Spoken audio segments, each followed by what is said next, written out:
I feel like 2020 really showed me that things do end. They always do end, but they will end on the timeline that their cycle is on. And there's not one shit you could do about it. It's whatever the cycle is what the cycle is.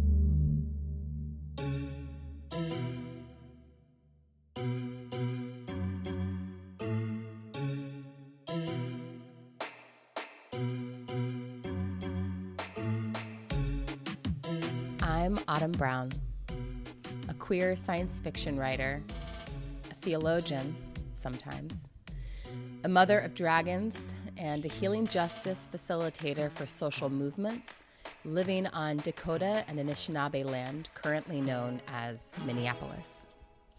And I am Adrienne Marie Brown, a writer, student of miracles and love, emergent strategist, pleasure activist, and CNN-approved young Instagram star living on Anishinaabe territory, currently known as Detroit. And I am a sister of a young Instagram star. And this is How to Survive the End of the World. Our podcast about learning from apocalypse with grace, rigor, and curiosity. I just can't believe I get to be in your presence. I can't believe that I get to be in my own presence sometimes. It's quite something. It's actually, I just saw this little snippet of an interview with Beyonce where she was like, what do I like to do? Nothing really. I'm boring. And I was just like, that. I don't know, something about it just calmed me down. I was like, all the people I know who are like in any way slightly famous or whatever are pretty like chill. Their actual lives are like right. IRL. I'm sitting around watching TV like everybody else. And then occasionally creating medley. So, Sistre, how are you?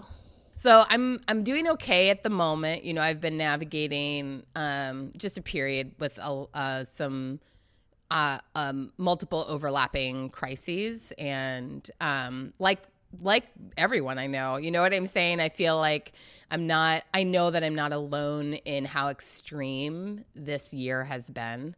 And I take no small amount of solace in that, because I know from other periods of my life when I've gone through extreme stress, that part of what can really get you is the loneliness, the feeling like you're the only person who's going through a terrible thing. Right, right. And that's, you know, that's part of also how crisis works on your brain, right? It gives you that tunnel vision where it's like really hard to see that other people are also having lives. And so the gift of 2020, which, you know, I know we're going to get to this later, but one of the gifts that 2020 has given me has been like, the ability to recognize that I'm not alone in whatever hardship I'm experiencing, which has helped me enter all of that hardship with a little bit more lightness. So even though things have been really hard lately, I feel like I've been able to find lightness. And, you know, this weekend I took my kids sledding, and it was so awesome and so fun. And they bullied me into like doing things that I was afraid to do. And I mean, I'm saying bullied in quotations, obviously, but okay. Like literally Siobhan and I trekked to the top of this hill. And once we got to the top, I was like, no, I'm not doing this. This is too steep. I'm too freaked out. Or I think the way I said it was, I don't know, Siobhan, I don't know. I'm starting to kind of freak out a little bit. And she looked at me and she said, Mom, don't do that. If you do that, then I'm going to freak out. So, and I won't be able to go down the hill if you don't go down with me. So don't do that. In the way that like really only Siobhan can do with me. And I was like, all right, you're right. I'm not going to freak out. Let's just do this together.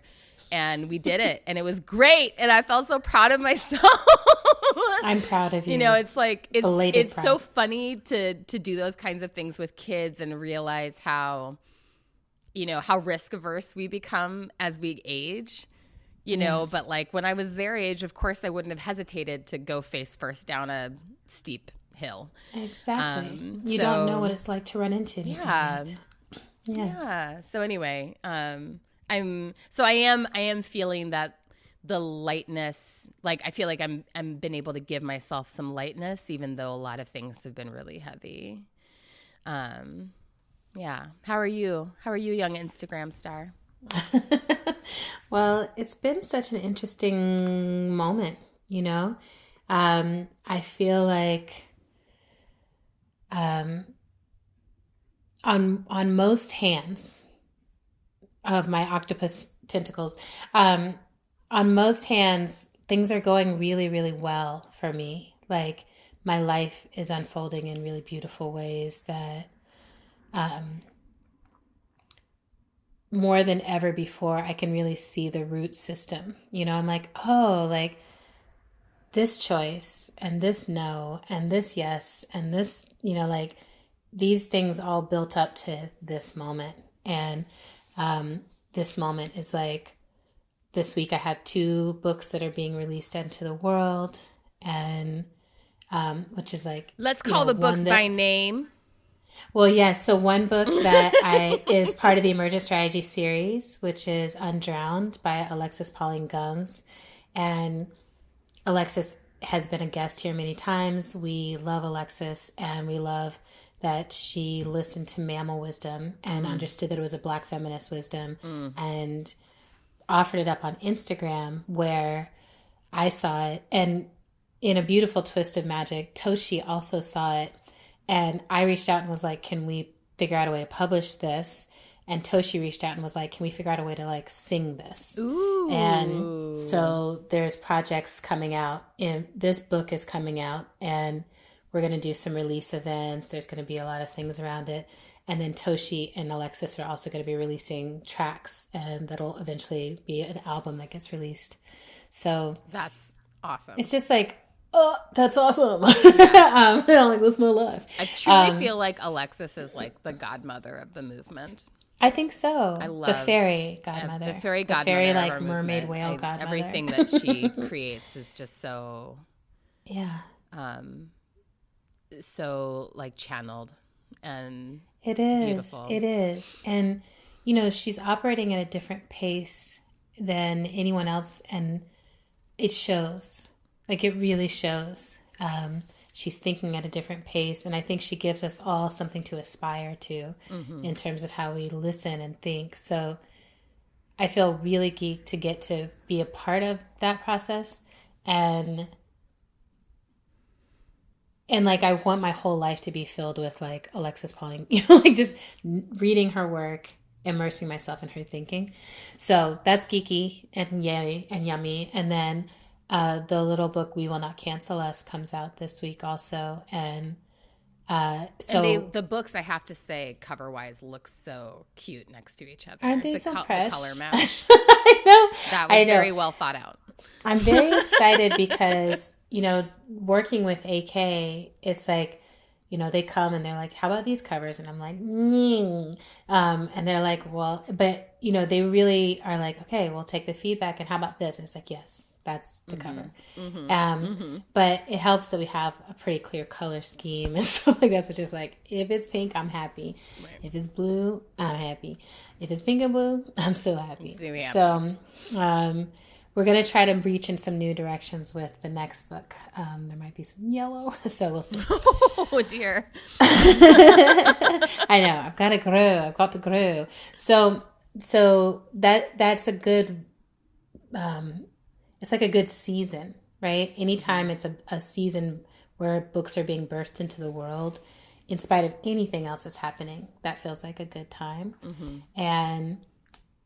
And of course, I've never released a book during a pandemic, so I'm getting to experience like, oh, how do you release books during this time? How do you create conversations that are unique to specific communities and specific places, and do all the interviews and do everything? So it feels fun to be in all that adaptation. And then I've really been experiencing a huge amount of home joy, just like blissful home experience. And that looks like, you know, I've never read Marie Kondo. I've never actually watched a Marie Kondo show, so I only know her wisdom through like memes and what other people post. But I do know that I am using the method that she talks about is the method that I have been committed to for most of my adult life, of like going through, getting rid of stuff if it's not like, I love this. Right, And right. so I've now done that to all the spaces in my home, like since I got back.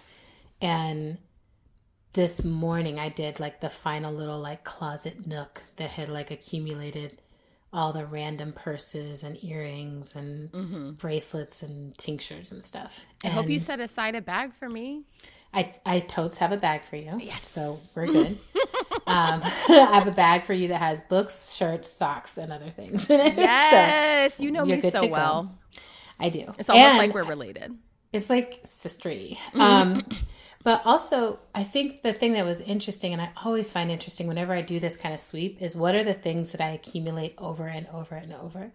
So I create the same little bags over and over and over, like a little pencil bag with, every time I open it up, it's got a variety of pens in it, a lot of stones and rocks that I like, a pair of headphones, some lip gloss, a tincture. It's just like the same, like Kohl eye makeup. And it's just the same bag over and over and over and over. That's so interesting. Yes. And so it's like I make the bag and then it goes inside of a purse or it goes in a closet or it goes somewhere. And then I'm like traveling and I need another bag. I don't know where that bag is. I need a little bag. And I just need a couple of pins. Oh, and like I love this crystal. And so and then I just I need this tincture. This is the tincture of this moment. And so when I pull it all out, I'm just like, dang. And soap is the other thing that I just like. I love soap. Right. If Bars I go of in a soap gift that store, you never use. Yeah. I have a bathroom closet, like a whole shelf that is just bar soap. And I'm like a human can't use this much bar soap. Like now I'm already past the point where I will be able to use this much bar soap before I die. So but it is a good thing to have, in your bunker, because bar soap will last you longer. I mean, bunker life, I've got enough soap for me and a small family of dirty people. Right. So we're good. And I'm not going to stop. Like, that's not to say I'm stopping because I still love soap, especially lavender. This is really just a water station on the marathon of soap collection that is your life.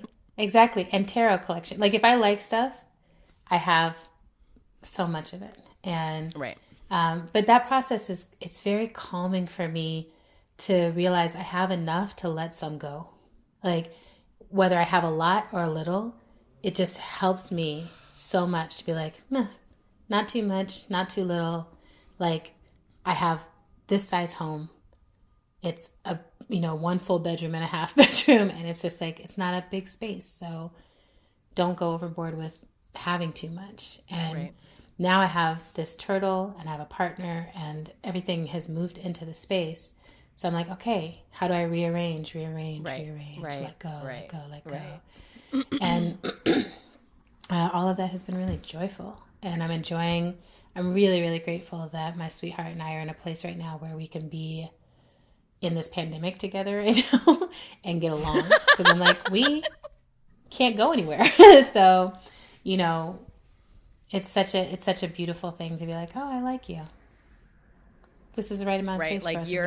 You're a person that I could spend every waking hour of the day with. Yes. And the thing I like is we both really enjoy going to our ends of the house and doing our thing and then coming back and be like, hi, OMG, I missed you. That's so sweet. Gross. But it's fun. It's great. So it's good to see you. Good to hear how you are. Good to share.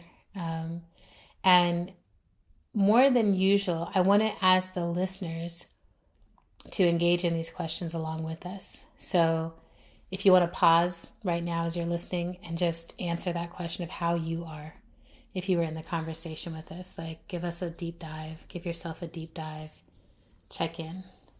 And that full body scan, like head to toe. That full body, just like, how's it going? How are you doing? Not how's the world, but how are you particularly?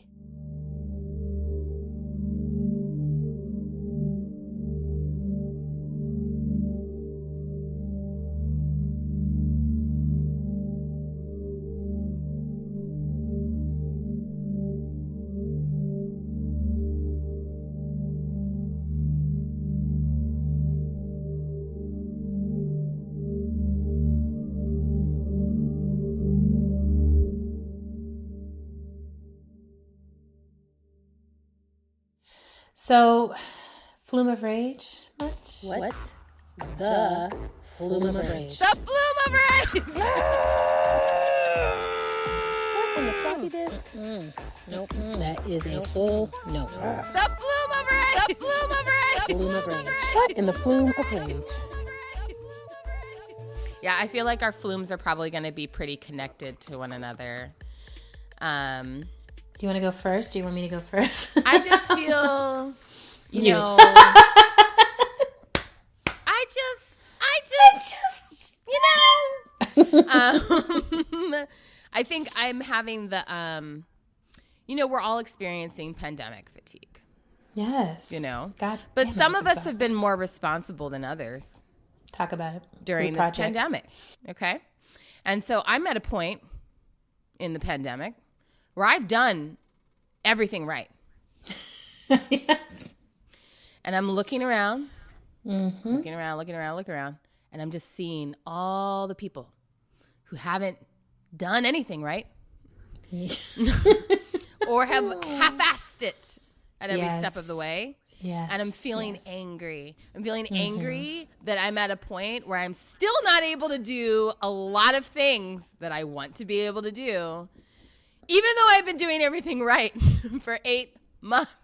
8 months of excellent behavior.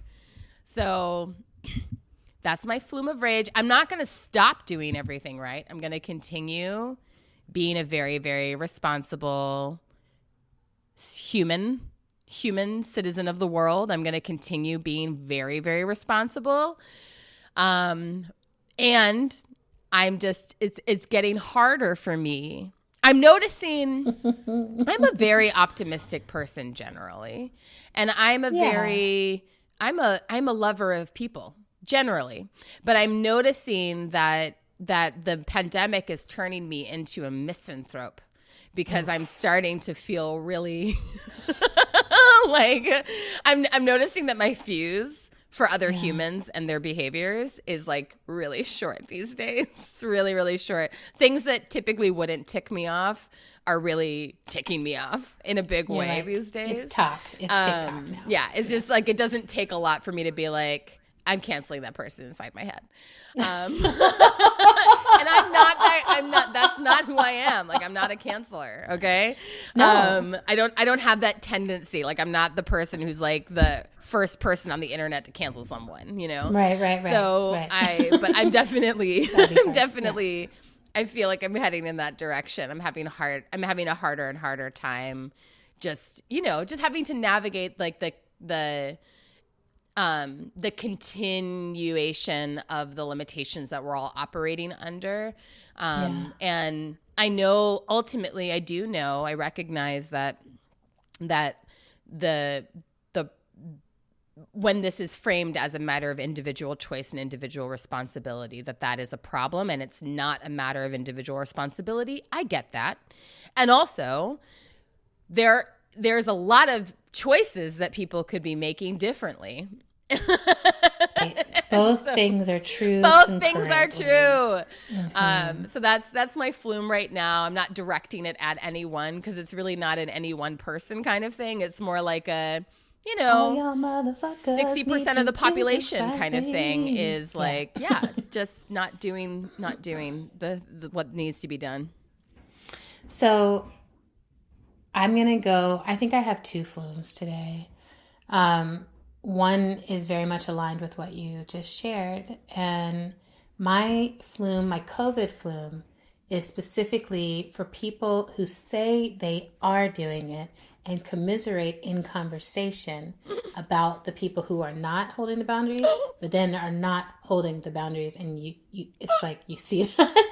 So I've had the experience twice now of showing up to things where people were like, oh, the COVID thing, we are all over it. And then like the first experience to the last experience is me having to be like, please stay away from me. Please put your mask on. Where is your mask? You don't even have a mask. What the fuck, right? And I'm like, but we talked about it beforehand. And you even said, I know, I can't believe these people are out here, blah, blah, blah. And I'm like, you are these people. You are these people. Are these people, right?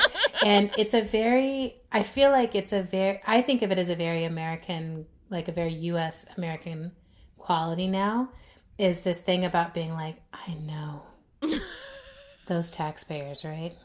Those capitalists, those whatever, right? It's just like talking about othering something that you are actually participating in. Yes. And that is othering it and then judging it. Very I'm just like, American thing to do. Right. What are you doing? And I'm like, and you know, the frustration is that I think of it as the Virgo in a group project frustration, but I think it's like all kinds of fire and earth signs and are feeling this. I'm just like, oh yeah.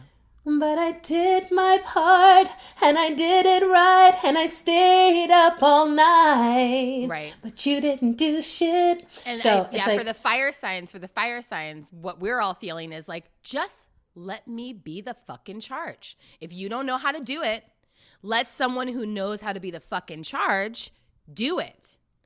That's what we're feeling. And then I think the earth signs are holding down the like, but I already did it. We already did it. We're doing it. If you're worried about how to do it, just like look over here. Like we're already over here doing it right. My keychain, my whatever you hang keys on when you come in the door is now hook. Half of it is the hook thing. Yeah. It's now half of that is now just masks. We have so many masks, more masks than we could ever use. But we've made it fashion. We are like, we have a different mask for every look. Like, and then we just stay in the house. And we stay in the house, and we stay in the house, and we stay in the house. You know? And I'm like, I want to travel, like, more than I've ever. I mean, like, you know me. I'm just like, it's like a month goes by and I'm like, I need to leave the country. Right. So today, one of the other things I did was I found all the things that I had gathered from traveling to different places and I put them up. So now the whole hallway is like every postcard I ever bought in Johannesburg and every necklace I got in Kwajalein and like all the different things. I'm just like, everything let me make is now on a wall where I can be like, altar. Here we are. It's like an altar to the universe, right? I'm just like, literally half the house is altar at this point, and it's all like everything I've gathered. So first flume is like about that unaccountable kvetching, right? Where I'm just like, right. Don't complain about it. Don't complain about it. And then my other one is like internet police, and the people I'm thinking about are ones who, like, you post something. And they don't seem to look at any context of like anything else you've ever posted or even just posted or anything else.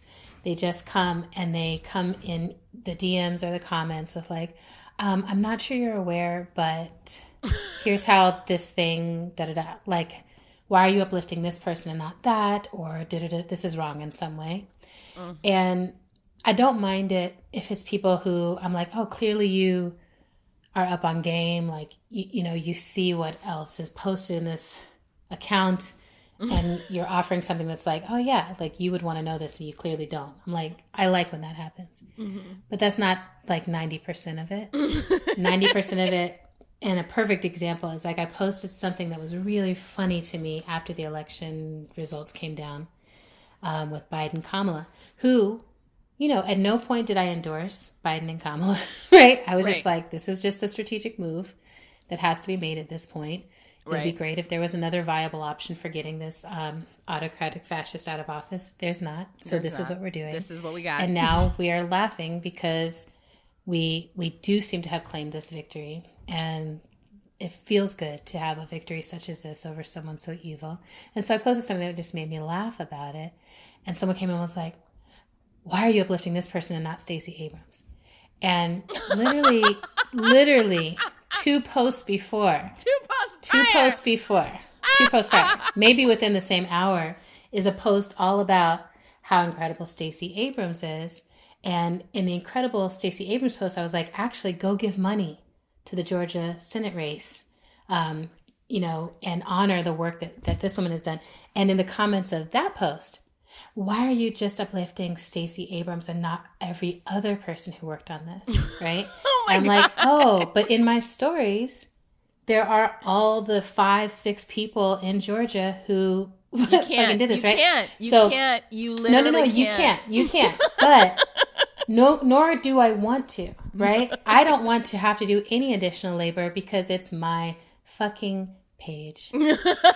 And all I want to do is post what I want to post on there. And if you're coming to look, for you to do the labor of making sure you understand and have paid attention to what's going on before you jump in such a superiority move. It's so much supremacy. That's what it looks like. It always feels like, and it's almost always white people. It's often men. It's like, why don't you know more about this How thing? do you not know more about your culture and what you're posting and everything? And it just it's getting me to the point where I'm like, do I have to turn off the comments? Like, will these people not stop being policey? No, I'm they like, won't. I'm an abolitionist. This is not the energy to bring here. It's like it's that tendency is so deep inside of us, and so it's like very viral across our culture right now. Like literally, I've been like, you know me. I'm very, I know you, I'm girl. very, very amenable and open to critique. Like I really believe in the power of critique. Yes. And I take seriously what I would consider to be real critique that's grounded and principled. But I'm just seeing all those stuff. caveats you just put on that. Yeah, that's what I like.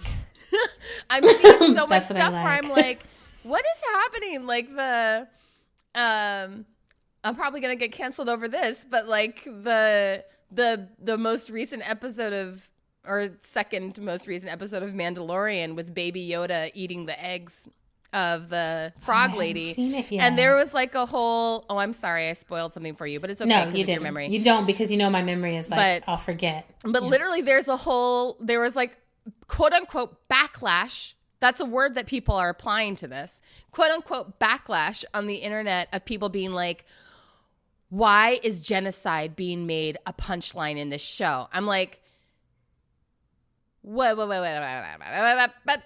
it up. Like, why are we using the word genocide right now? Like, stop it. Everybody fucking stop it. Like, that's what it, like, oh my goodness. It's like if how you understand history is so uncritical that you can't actually like apply whatever your particular political lens is to a situation and know whether or not it applies to that situation or not, then like something's missing in terms of your ability to like think critically, And I think that's part of what is so frustrating in this moment is like watching people like really unable to actually engage critically. Yes, but using a critical tone to engage in a very shallow way, actually, right? Soup's shallow. So that's getting on my nerves. And it's not, I think the thing that's so interesting to me is I don't follow people who I don't think are smart enough to like make these connections, right? Like if I follow someone and they continuously say stuff that I'm like, dang, that's ignorant, I unfollow. Right. I'm like, that's my critique. That's what I need to say about this is I'm not going to keep putting my attention someplace like that. And what I think is there is an opposite of me developing in the world, like an opposite way, which is perhaps has always existed. And it's probably always been there, but social media has brought it to the forefront, right? Where it's like, there's people who are like, I don't want to necessarily do anything myself. And I don't want to become like an informed critic. I just want to troll and complain and like educate down to people, right? And so I'm looking for that. And I don't know. It's just it's like in this period of time when there's so much that is hard. Why make it harder to laugh on the internet? Why make it harder to enjoy memes? Like, why make it harder to enjoy the few things that are still kind of okay and good? So, right. All right. So that's my flume of rage. So what we thought we would do today, and we may be jumping the gun, but we wanted to go ahead and try to record an end of the year show. You know, I love adapting. I love figuring stuff out. I love having these conversations with you. And I also want us to really turn and face, like, it's hard to pull this off right now. There's so many things that we're trying between us to hold down. And one of the commitments we have to ourselves is that this not be something that's hard, that it not be laborious. Yeah. And so we were supposed to go on break later, like maybe give y'all another month and a half, but we're not. We're going to go ahead and call it. And I really, I want to bring in the wisdom of Tricia Hersey in the NAP ministry, because she has been such a good teacher of, like, it's time to rest. You need to rest. Like, you don't have to earn the rest. You don't have to justify the rest. If you need it, take it.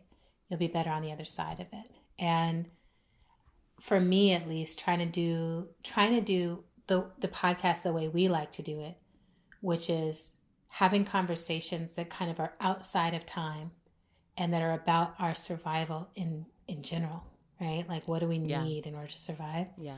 It's particularly taxing in a moment like this, where everything is urgently changing in total crisis every moment.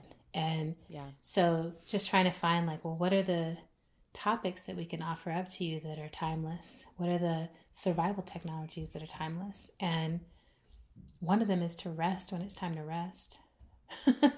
So we thought we would spend a little time there today talking about why is this the end of our year, and then what we learned and what we're proud of about this year.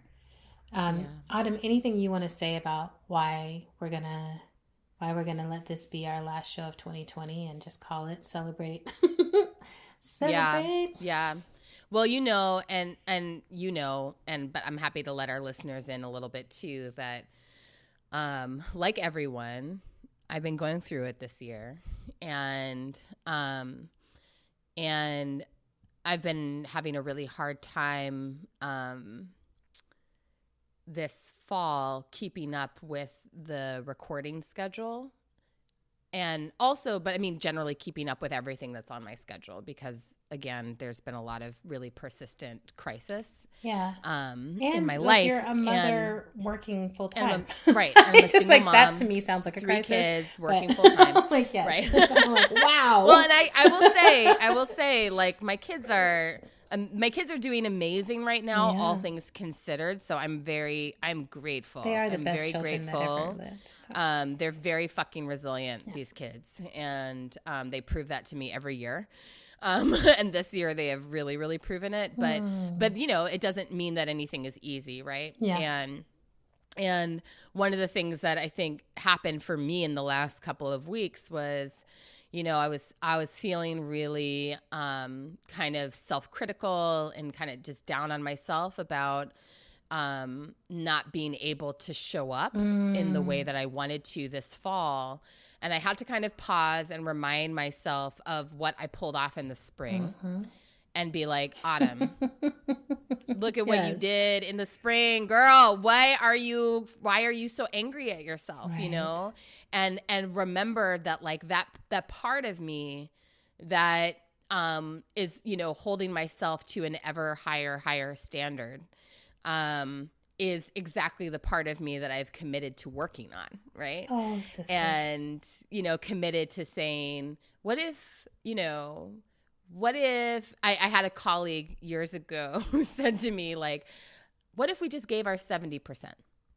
You know, knowing that our 70% is as good as most people's 100. You know, like, what if we did that? Yes, good enough. And she was right. Excellence. You know, I was like, you're right about this. And I've been trying to kind of lean into that a little bit more. It's not in my nature, right? It's not in my nature to give less than my 100%. You like to give like 150. I do. That is more my nature, and I'm really trying to just at least dial it back 25%. And so, you know, so I think that, you know, I think that part of what happened for me this fall was, like, part of it was that I just ran up against the wall of, I am a real human with real limitations, and the wall of, there's a particular kind of space that we hold together in these conversations, and a particular heart space that I enter with you. Yeah. And I found myself, having to, cancel recordings with you because I knew that what was happening inside my body and the depth of exhaustion and fatigue I was reaching meant that I couldn't hold myself in that heart space, right? That I wasn't going to be able to actually come in and like articulate depth of any kind. And that was part of it for me, was sort of being like, whoa, like I can't talk with depth right now. Right. What's going on? Or at least not for the public, because not for the public. You know, some of our recording sessions have been unrecorded conversations, where we've been like, fuck it, we just need to talk.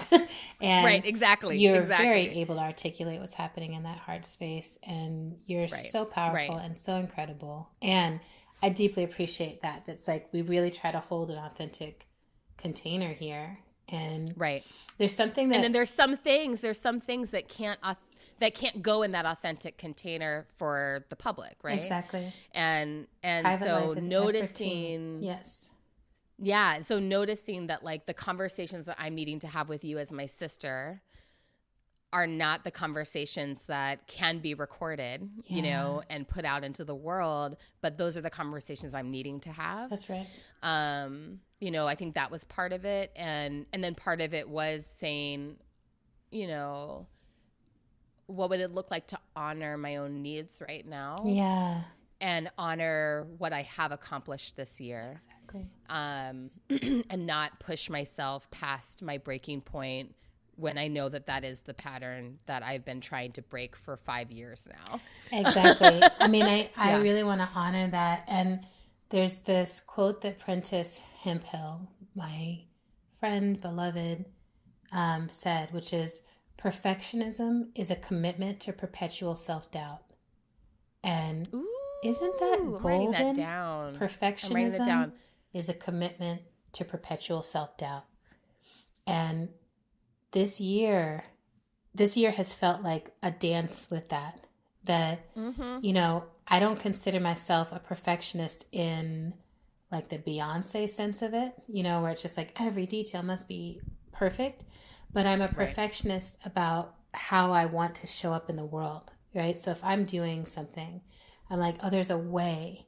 There's a perfect amount of presence that I want to bring to it, right? And I want to be wholly there. And that has been something for me that I've noticed this year, that I'm like, the only place I really want to wholly be is like on my couch watching Ratchet television and eating ice cream. Like that feels like my most authentic self right now. And I am doing my best to keep track of what's happening in the world. I'm doing my best to use whatever platform I have to put the energy in the right directions that it needs to go in. But that call to hibernate is strong. And even though the weather is all janky climate catastrophe and like gorgeous, but in a really suspect golden age of global warming way, I still, underneath that, I know that it's winter. I know that it's time to be like resting and inward and praying and, conjuring and doing a different kind of work. So I'm proud of us for like noticing, like, we need to call it. And I want us to call it with a lot of grace and celebration. So I want to first ask you, what do you feel like you learned this year, 2020? Yeah, I mean, it's pretty incredible to think back on what has happened this year, and also to think of like where I was, at the turn of the year. I was in Hawaii. Oh yes. And I'm so grateful. I'm so grateful that I was able to go to Hawaii specifically to visit the the encampment at Mauna Kea. Oh, yes. And because I learned a lesson while I was there about the necessity of being our own pillars. Yeah. And it has really stayed with me. Like, that language has stayed with me. That concept has stayed with me all year. This idea that I have to be my own pillar. I have to be my own pillar. And I feel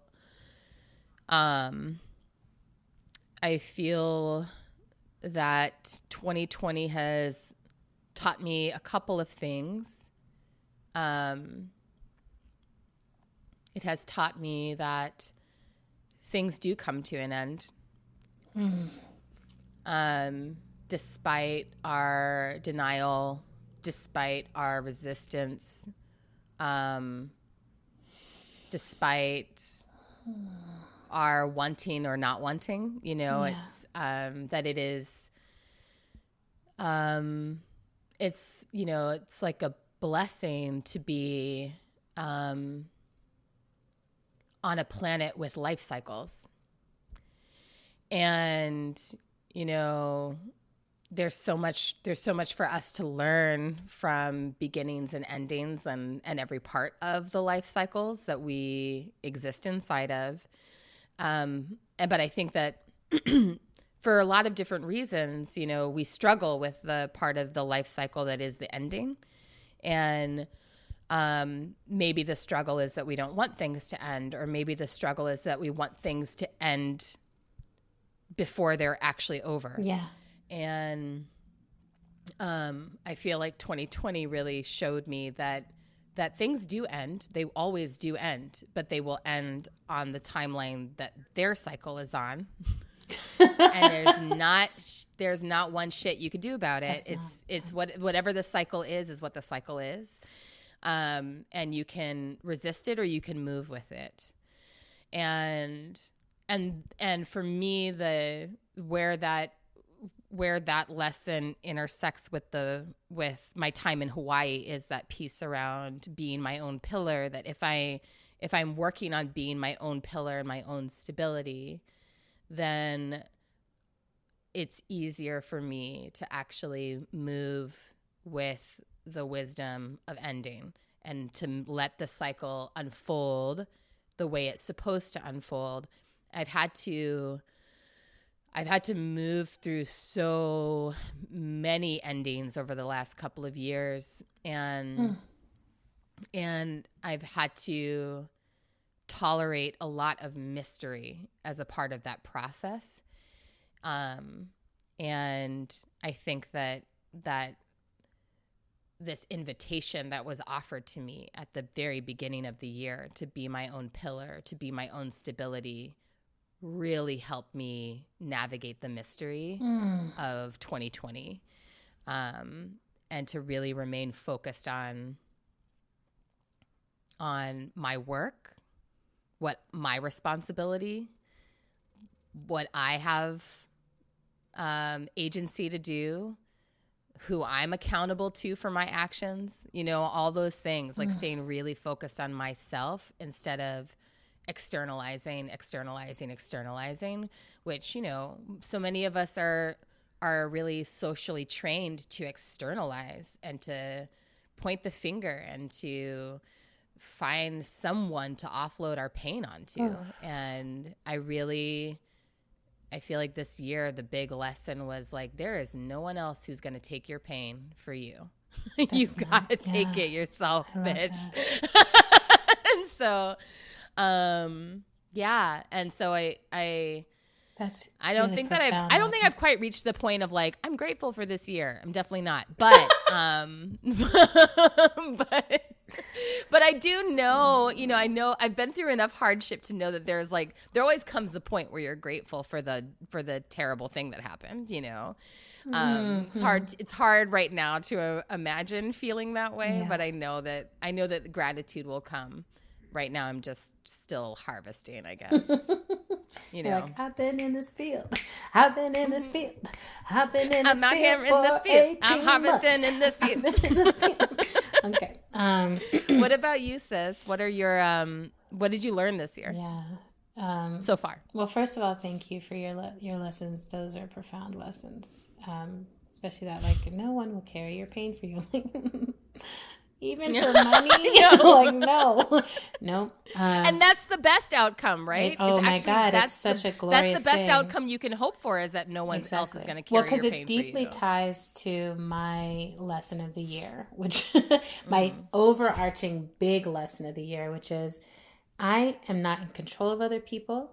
I can't save other people, and I can't change the conditions that other people are in. Right? So all of which often leads to me experiencing people that are in a lot of pain. So I'm like, people are in a lot of pain, and my impulse is, I can fix this. I can make this better. Right? And I have my go-to things of like, well, are you in therapy? Right. Okay. How about we change all the conditions of your life? How about you learn to be more honest in your conversations? How about, right? And I just have my like go-to, like, if you just follow this rubric, you too can experience total whatever, right? It's like, no. That's total liberation from pain. Exactly, right? And it's so interesting because I'm like, I know that that's not how life actually is. Like, I experience pain and grief every day. And I have an amazing life where I'm doing all the things that I tell people to do. I'm like, I practice this shit. It works. I have a very good life. And that doesn't mean I can help anyone else get there. And I think it's deeply ties back into harm reduction for me. Like, one of the big principles of harm reduction is that each person, each user has to determine their own path of how they're going to relate to whatever it is that they're addicted to, whatever it is they're struggling to, whatever it is that it kind of takes the center of their life. They have to decide how they're going to orient to that, and if they're going to abstain, or if they're going to reduce the harm, or if they're going to, go all in, or whatever it is.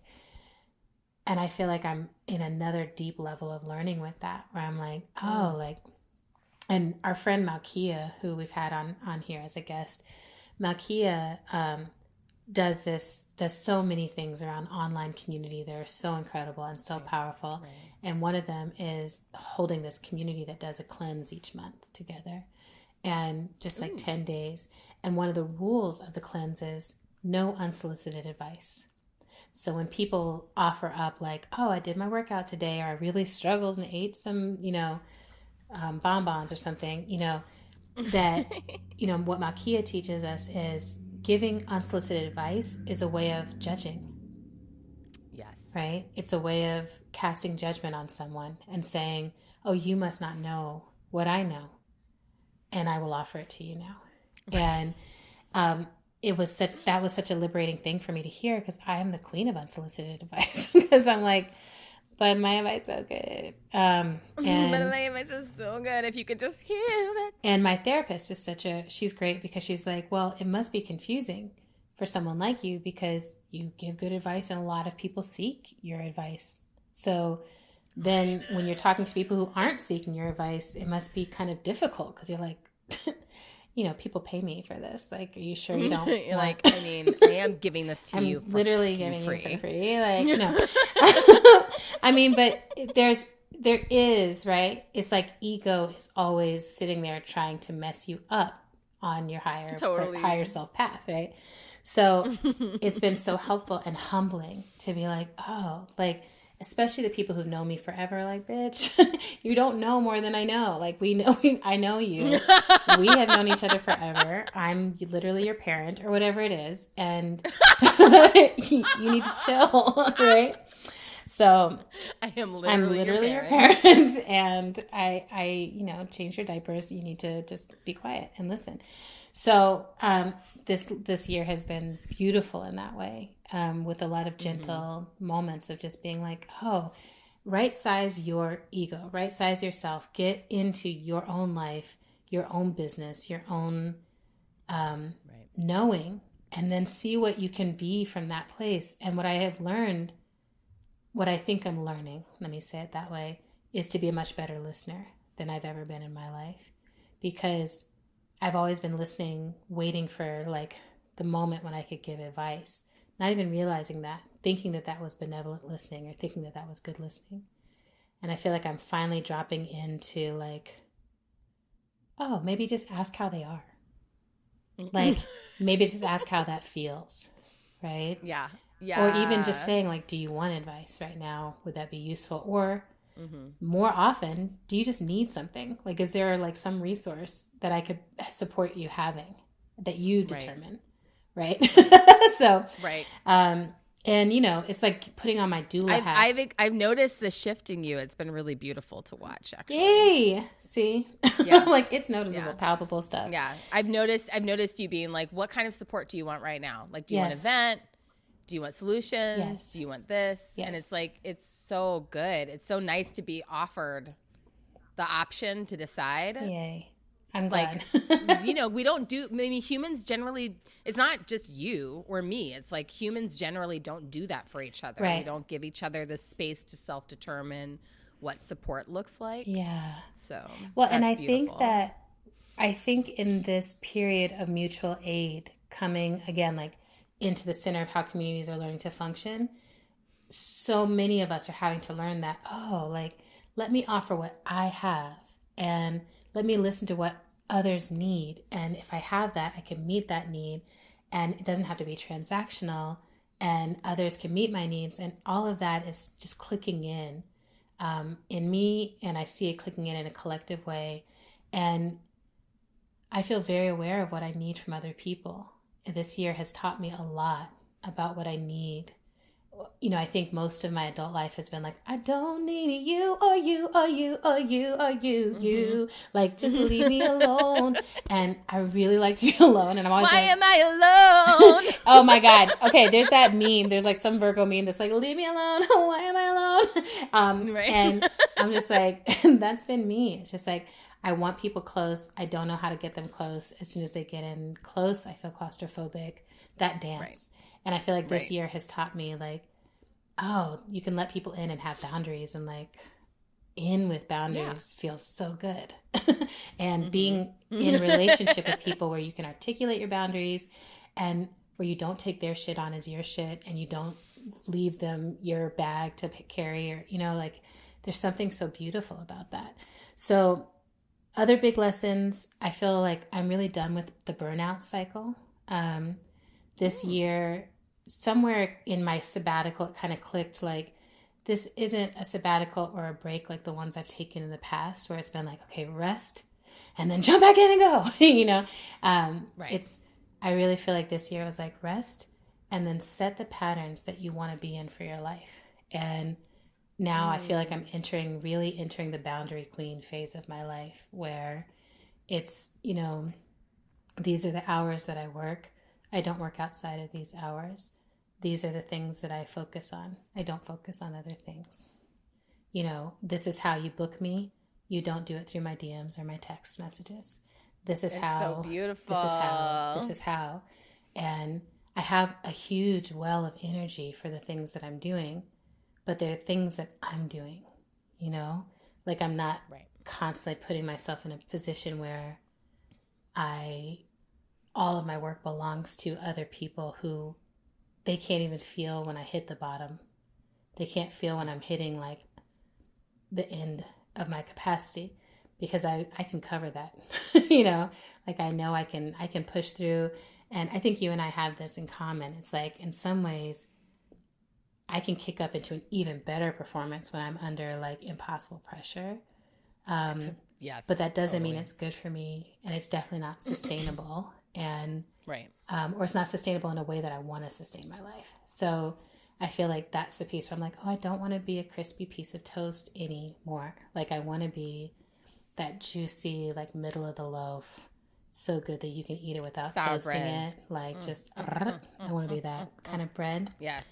Yes. And then I think Did I say sour bread? I meant sourdough. I Whatever. knew you Anyway, meant sourdough, and I know that they knew. I know they knew. Like, they were like, sour bread. You know. They're like, except the one person who probably like Googled, were like, what is sour bread? Like, do I not know? What is sour bread? So other lesson I have is if I stop resisting and remember what I love, I can actually really enjoy the adaptations.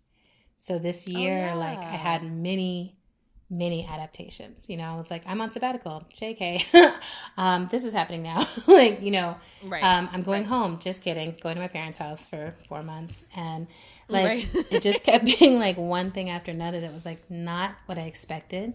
But I kept softening where I used to get like rigid and be like, wait, hold on. You know, I kept softening and being like, okay, just ask what you need to ask, find out what you need to find out, feel what you feel, and change.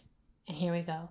And that piece is like, feel your feelings and then change. Like that really helped me through this year. So I'm like, oh, I think often I try to not feel my feelings and then adapt without really understanding that like me as a feeling body is going to have to go through the adaptation. It's almost like the OODA loop for adaptation. It's like the OODA loop for adaptation. It totally is. Yeah. It's just like, hold on. How do you actually feel about this? And slowing down my feeling to communication process has been pretty helpful. Like taking the time, you know, when I find out that something's shifting or some news or someone said something or whatever, taking the moment to be like, okay, I'm grieving about that. I'm really, you know, like when I had to shift my sabbatical, I was like, I'm really grieving the time I was going to have in South Africa and the experience, you know, like I had a whole novel set in my mind of how that was all going to go. And I was like, that moment won't happen again.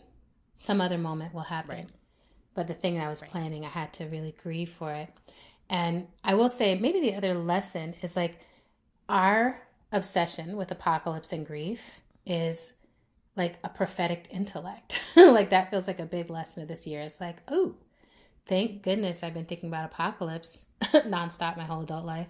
And thank God that I've been thinking about grief and letting grief flow through my life. So those feel like the big lessons for me is that, and I think of prophetic in the sense that Lama Rod Owens taught us, where it's like just actually naming what is, being with the truth. Right.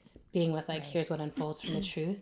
But I'm like, the truth is, this is a period where we know more than we've ever known before how much there is to grieve and how much we are losing and how unstoppable some of the loss is and how unnecessary some of the loss is.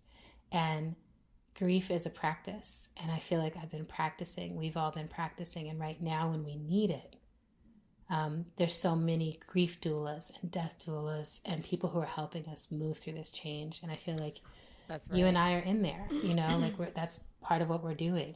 It's being like, we lose everything, we live everything, we gain everything. It all happens. And, you know, I keep pointing people to the Apocalypse series, the preparation series that you did this year. You know, I'm just like, thank God this stuff is here. You can go listen and you can find it. So yeah. Yeah, it's wild. It is wild to think back on what was happening last year when we made the decision to do the miniseries, and then the conditions under which we actually did it, and to just think about like the various lives that content is probably going to live as conditions continue to change. Because I think that the other thing is that because the topics range so widely across the miniseries, there are some conversations that are going to assume greater relevancy in the time to come. I believe so. And I think to your point about, you know, we can see so much more right now than we've been able to see. That is true. Yes. And then there is a ring. Yes. You know, there's like a horizon beyond which we can't see. Exactly. And that is, I think, what has people in such an intense fear state, right? That we know that there's something coming that we can't really imagine and and we won't be able to see it until that horizon reveals itself. Exactly. And I think there's this palpable sense of like, we don't know what we don't know, we don't know what we're supposed to be learning right now. And it's like, you know? Yeah, we just have to trust that what we actually already know and what we're currently learning will be enough. Yes. Well, and that's what I love about this series is it's like, I think our whole podcast has been largely about the relationality component, which is like what we know for sure is no matter what future exists, we're going to need to know how to be in right relationship with ourselves and each other and to navigate that well. Exactly. And then we're also always going to need to know, like, how do I survive in changing conditions? Like, how do I think about food? How do I think about water? How do I think about shelter? How do I think about aid? So I'm like, there's some stuff that's just like, if you are a human being, these are things you need to know. And, I love it. I love it. I love it. I love it as a series. I love it as an accomplishment. And it, I think, brings us into this next little piece. Quick hits. What are you proud of that you were able to accomplish in 2020? And this is in two parts. The first part is in spite of the pandemic. And the second part is particularly because of these pandemic conditions. What are you proud of? I am proud that I was able to accomplish the mini series. I'm a Gemini rising, so it's going to be both. Oh, yes. Both because of and in spite of the pandemic conditions. Yeah. Obviously, like the pandemic conditions really shaped the way the show unfolded, and also the conditions of doing that while distance learning, like holding my kids through distance learning full time for months was really just, I was, we were talking about this before we started recording, but I was like thinking back to like March and April and May and being like, how did I do that? But so I'm proud of myself for that. And I think I'm also, I'm proud of myself for,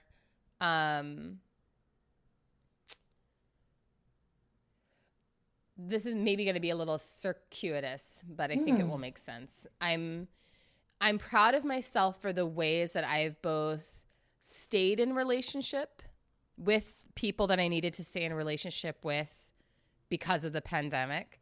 And I'm proud of myself for the ways that I've receded from relationships that I needed to recede from in spite of the pandemic. That's right. Right? Because there are certain relationships in my life that I really had to remove myself from. Yeah. And the pandemic would have been a really easy reason to hold on to those relationships because it's, maybe feels safer under uncertainty to stay in relationships with people that have known you for a long time. Yeah. Even if those aren't safe relationships. That's great. And so I'm really proud of myself for the fact that I was able to still recede and hold the boundaries that I needed to hold for my emotional safety, even if it meant more aloneness. Yeah. And which I would differentiate from loneliness, because I don't feel it is different. I don't feel lonely, but I am alone. I am more alone now than I've been really at any point in my adult life. Yeah. And that is partly because of the pandemic and the way that it's like changed. Like I'm not, I haven't been doing a ton of digital connecting with people. Yeah. I'm opting more to really just be alone when I'm alone.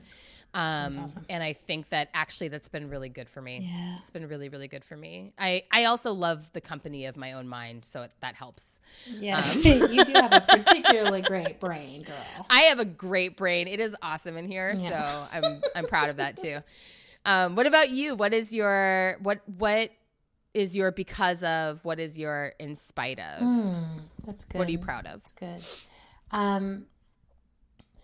I would start with the in spite of, and I feel like the in spite of is I feel like I have stayed in a really loving relationship with my body in spite of this pandemic, and in spite of, like in my mind, what was going to happen this year was like, I'm on my sabbatical. I'm only eating vegetables. I'm like getting back into doing exercisey type things or whatever, right? Exercisey type things. Clearly that's not my bag. So, I was going to swim in all these, I organized my trip around places that I could be swimming, right? And all this stuff. And instead, my body has stayed alive during a pandemic. And I have eaten eating food. Yes. Right? Crystal talked about this on Twitter, and it just like was like, she's like, don't be mad at your body for gaining 15 pounds during a pandemic. Your body is staying alive during a pandemic. Keeping you alive. And that, it was like, yeah, I have that. Basically, there's this intersection of like Crystal saying that and Glennon Doyle posting this thing on Facebook around how when you really love something, you're not trying to control it all the time.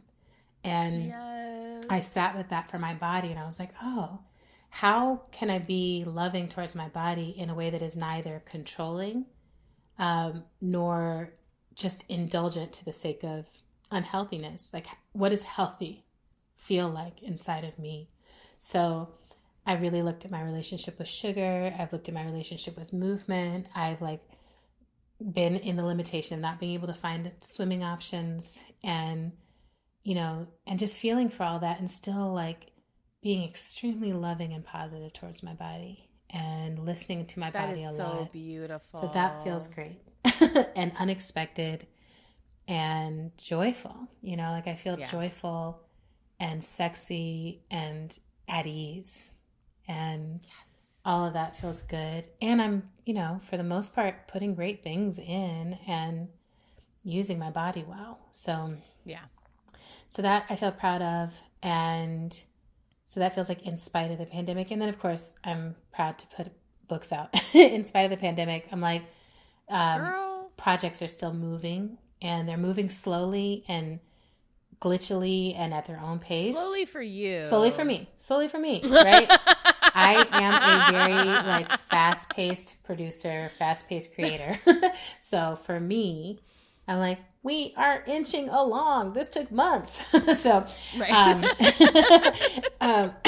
and then on the because of the pandemic, I would say that I'm really proud of how it feels to be rooting.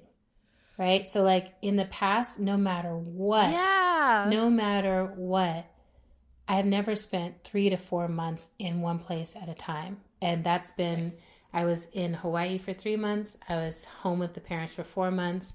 Now I've been home for like a month and a half here, and it's going to continue. You know, I'm just like, and I'm leaning into it, and I feel really proud of like what's happening with my plants, and how my turtle's doing, and how everything in the house like has a beautiful place, and how Autumn finally carved out a writing place, like for real, a legit place where I sit, you know, because I'm always, I laugh. I did a writing workshop today, and it was funny because I'm like, I write in bed on my phone. I write on the toilet.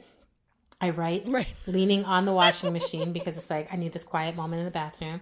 I write, you know, like wherever I can find time. But very rarely like sitting at a desk writing on a computer, like in a like a writer's way, in a like ergonomically healthy way for your body. So I'm like, every book I've written with my thumb.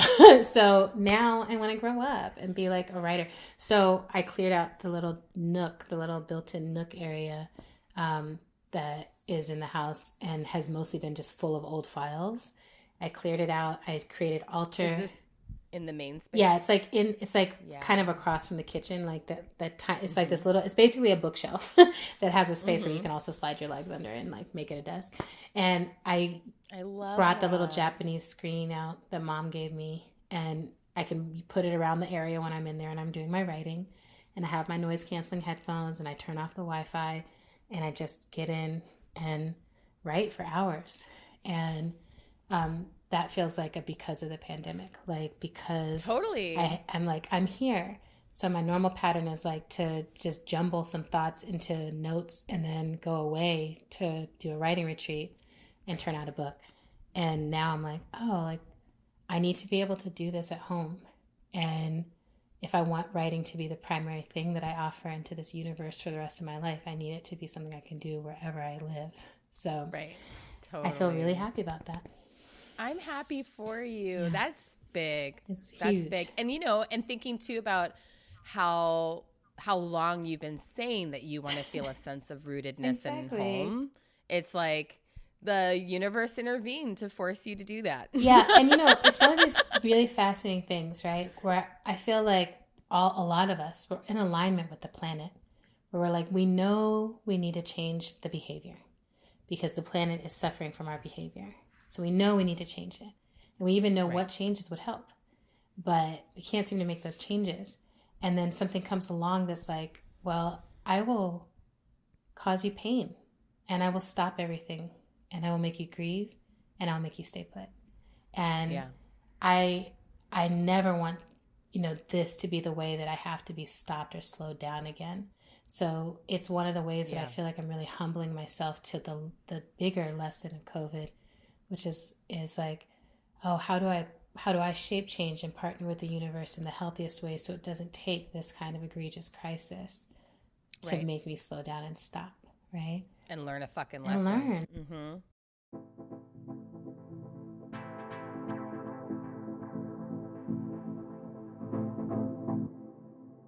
Top culture. What is your top culture? Like, what have you, I know you've been in your brain enjoying that space. Have you been? Oh my God. I feel like my top culture is my brain for sure. But okay. Yes. I'm so excited because I'm a late adopter. I do. I love that you're like almost everything. Years later. And I'm like years later, I'm like, oh, did you know about this? But I did just last night, I started watching Star Trek Discovery. Gadzooks. I'm mainlining it right now. Take I'm like, it I like, in. It's so I think I watched 4 or 5 episodes straight. And I'm not in a place in my life where I can really do that for the most part anymore. But I happened to have a night without my kids in the house, and I had my rosé and I had my laptop. So I'm, was like, blah, just like blitzed, and it had been recommended to me by a couple of different people, but of course, because of the last couple of years of my life, I haven't really had like attention span for television mostly. But it's with the exception so good. With the exception of Orphan Black over the summer. Yes. But this, I'm committed. I feel like I've just entered into a new committed relationship with Star Trek Discovery. Captain, where are we going? We have no map, and you can't set a course without a star. It's hard to imagine. You've served under me for 7 years. Commander Burnham. I think it is time we talked about you having your own command. The pace, the acting, the weird fake science of it. I just love everything about it. I love everything about it. I'm so excited for you. And then the other thing I'll say quickly on top culture. So I bought a book. I was like looking for a book for someone else. And then I saw that Elena Ferrante, who is an Italian novelist who wrote the series, The Neapolitan Quartet, which begins with My Brilliant Friend. She wrote this series. She published a new book this year called The Lying Life of Adults. And I literally, all I saw was the title and her name. I bought it immediately. I literally didn't even read the book jacket until 2 nights ago when I finally started reading the book. It was like, so it was sitting on my desk for like a month because I didn't have time to start reading it until 2 nights ago. And then I finally picked it up and read the first couple of chapters. And I'm just in love with this book already. I'm so excited. And I will say, like, it's hard for me to pick a favorite writer. And there's no need to, really. And there's no need to, truly. And I do think that Octavia Butler remains like among my favorite novelists ever of all time, for the purpose of what her work is. But if there's a writer that I would most like to be in the lane of, that's right, it's Elena Ferrante. Like if I could construct sentences the way that she does, I would just consider myself to be the greatest writer on earth. Like she's just brilliant. So I'm experiencing a lot of joy in starting a new book that, like, the first page, like I found myself just smiling with like pleasure at reading her sentence construction. Like that's what it felt like. And particularly the way that she inhabits adolescent That's minds great. is like she's a brilliant person. So those are my two. I love those. Star Trek Discovery and Elena Ferrante. I love those, and I'm gonna go get this book maybe and read along with you. It's so good. So I also have two, and one of them is The Real Housewives of the Potomac, and I want to tell you, Like as in the Potomac River it's Potomac, Northern Virginia? It's basically like the Potomac. It's like this whole, neighborhood, Potomac, that is the bougie black area. And it is hilarious. like outside the Beltway, inside the Beltway. I guess it's, gosh, I'd have to look it up on a map.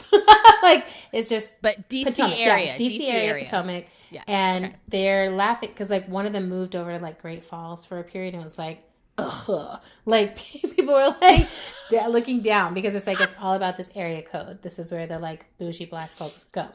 So the thing I love about this, so I had watched Real Housewives of Atlanta, and I'd asked what are other good ones, and folks were like, Real Housewives of Beverly Hills is good. It's white women, but it is good. And it's a different level of it's just really, really wealthy white women. And I really love Yolanda Hadid, who's Gigi and Bella's mom. But it has its limitations. But then someone's like, really try out Real Housewives of Potomac. And I went and watched it, and then watched it. And again, I cannot stop watching it. I love it. We never thought as black women we would be right here, but we are. It's not something you can brush under the rug, but you've got to address this. We have been able to hold ourselves above the stereotype. And in 5 minutes, again, I cannot stop watching it. I love it. There's so much two-facedness, and there's so much etiquette checking, but none of them are operating within the etiquette. So it just is hilarious. It's you'd think that someone would know that this is how we sit at a birthday party. The rules of etiquette are da-da-da-da-da-da-da. But it's just delicious. And I think it's one of the most interesting shows around showing what happens with black people and colorism and class and social climbing. And so I got to do this panel interview the other day that Kimberly Foster was on for Harriet, and we're thinking about doing an Instagram live because we're both hardcore Potomac heads at this point. And it's we need to discuss this show. So this, yes, Please it's do. so, and it's any of these Real Housewives shows come with a warning, which is it's ratchet, and it's a particular kind of thing. I often will watch it while doing other things. I'm I can't give this my full attention, but it's great to have on the sideline. And then the other little, the other thing I want to mention from my top culture, that's satisfying but in a fully different way, is I finally finished the Binti trilogy by Nnedi Okorafor. And it was part of this weekend. I think you and I checked in at some point on Friday, and you were like, me and the kids are taking the weekend off of social media and off of devices. And I was like, that sounds like something I need to do too. Well, off of devices. My kids are on social media. Yes. But yes. Yes. So I basically only posted my tarot card to social media, but otherwise was off of it. And literally put on music, and we both just read. And I went back and reread the first part of the trilogy, which I had read a couple of years ago when it first came out. And I was like, I love this. I love this story.